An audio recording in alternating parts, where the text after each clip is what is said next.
গরম পড়তেই সাপের উপদ্রব দেখা যায়। বিশেষ করে গ্রামাঞ্চলে সাপের উপদ্রব বেশি চোখে পড়ে। এবার বাড়ির রান্নাঘরে পৌঁছে গেল সাপ, আর সেই সাপ দেখতে পেয়ে আতঙ্কিত পরিবারের সকলেই। রবিবার জলপাইগুড়ি জেলার রাজগঞ্জ ব্লকের বিনাগুড়ি গ্রাম পঞ্চায়েতের বিজনেস কলোনির বাবলা সরকারের বাড়ির রান্নাঘরে রান্না করতে গিয়ে হঠাৎই নজর পড়ে একটি সাপ। আতঙ্কিত হয়ে চিৎকার শুরু করে গৃহিণী।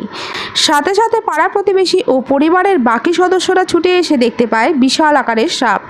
সাথে সাথে খবর দেওয়া হয় বৈকুণ্ঠপুর ডিভিশনের আমবাড়ি ফালাকাটা রেঞ্জ অফিসে। খবর পেয়ে ছুটে আসে বনকর্মীরা। দীর্ঘক্ষণ চেষ্টার পর সাপটিকে উদ্ধার করতে সক্ষম হয়। বন দপ্তর সূত্রে জানা যায়, গরমের সময় বিভিন্ন ঝোপ জঙ্গল থেকে বেরিয়ে পড়ে সাপ। সেই রকম ক্ষতি না করলেও বিভিন্ন সাপ রয়েছে, কামড়ে মৃত্যু হতে পারে। সেই কারণেই সাপ দেখতে পেলে তড়িঘড়ি বন দপ্তরে খবর দেওয়া হয়।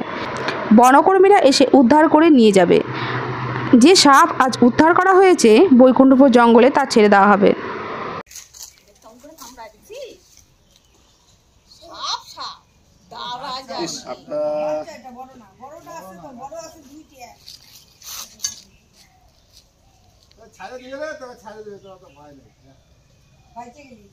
অনেকটা লাঠি আছে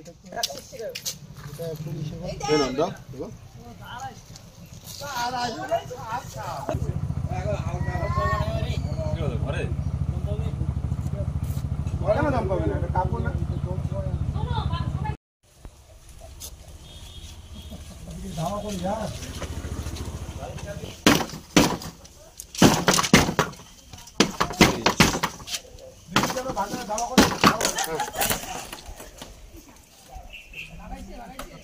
বাবা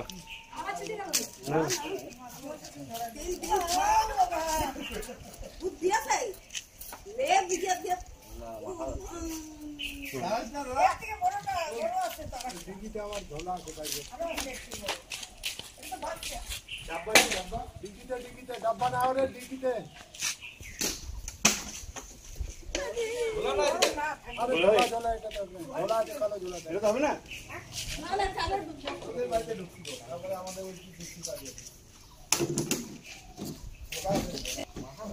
কিভাবে দেবো?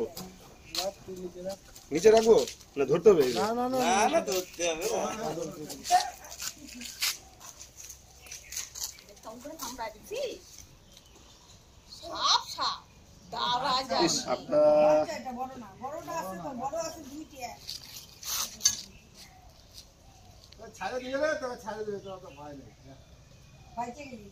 অনেকটা লাঠি আছে